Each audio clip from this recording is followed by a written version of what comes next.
Welcome to the another episode of Abstract Thesis series. In this series, we are digging deep into the Power BI concepts. If you have not subscribed, subscribe to our channel and press the bell icon so that you can get notification for our new video. Hello and welcome to another episode of Abstract Thesis series. In today's video, we want to like to discuss a condition where we would like to see, let's say a customer has purchased brand 1 but he has not purchased brand 2. So we would like to know the customers who has only purchased, let's say, brand 1 and not purchase something else.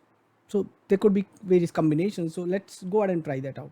So what we would do is an example that customer has purchased brand 1 but has not purchased brand 2. So let's first of all bring in customer here. So and we have a pretty big customer dimension, so we might face a little bit of challenge, but let's bring in that here. So we bring in name the customer, and what we can do here is we can make it as a matrix visual, and we can also bring in brand here, and let's bring in category instead of brand because category is much smaller. And let's see if there are customers who has not purchased certain categories, then we can click, and then let's bring that. Okay, so now you can see like this is the customer which purchased category 1 and category 2, but this customer has not purchased category 1 but not purchased category 2. This customer has purchased category 1 but not category 2. And now, so we would like to know, let's say we would like to know this customer 1, and there could be similar customers like customer 1. Like let me, if I try to know, what are the customers who purchase category 1 and has not purchased category 2. Okay, so what we are going to do here is let's do one thing. Let's make it is purchase cat, and let's duplicate this page, and this time let's right now delete category from here. Okay, so we only have the net, and what we are going to do is let's create a measure, and we'll do it one by one. And so has purchased C1 not C2, purchase category 1 but not category 2. First of all, let's find out who purchased category 1. Okay, so very simple, calculate net, and then we can say filter item, and item category equals to category 1. So we should get all the customers who have purchased category 1. So has purchased, where is our measure, has. So we are right now returning all the customers who has actually purchased the category 1. Okay, let me make it a little bit smaller. So now this is has purchased category 1. Now what happens if I need, let me move this to a variable where underscore C1,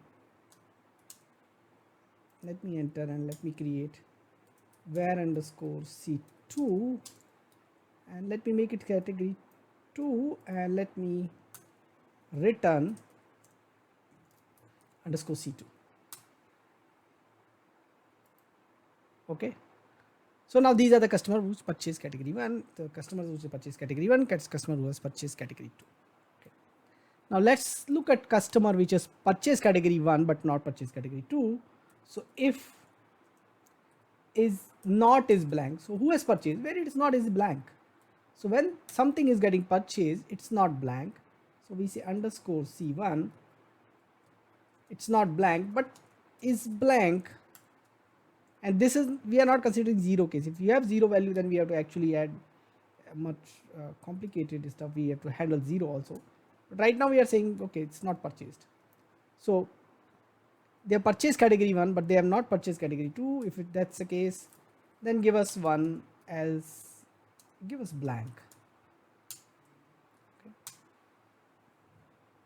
so now what is happening here, let's bring that case. So customer 1 and customer 1006 and 1026 are there. Now let's, we might have to scroll a little bit here, but 1026 is another customer, and 1006 was another customer where it was claimed. 1006 is another customer here, which purchased category 1 but did not purchase category 2. Now one more thing which we need is we need the sum of this. So let's say, is it giving the sum of that one? So we put it here on a card visual, so it's not giving it as a sum, because at the grand total level that's not applicable. So we need to do a little bit of work on that. So what we can do here is, what I've done is, instead of using these variables here, I have actually put down the complete formula itself here. So underscore 1, I've put down the complete formula, and in the underscore 2 also I put down the complete formula here, calculate. And so I don't need these variables now, so I can go ahead and simply remove those. Okay, so we have now, see, we are saying count text filter summarize sales customer name. First variable we are creating when you are purchasing category 1, second variable when you are creating when you are purchasing category 2. So you purchased category 1 but you have not purchased category 2, written all the names. That's how we are doing it. And now we are getting this count as 892. Now here if you want to use sum x, then instead of name you can written 1, and then you would be able to sum it up. So in this manner you can try this out. Do let us know what else you want us to cover in this particular series. Thanks for watching this video. Thank you. Keep watching, keep asking questions in comments, subscribe to my channel and press the bell icon so that you can get notification for new videos. Thank you.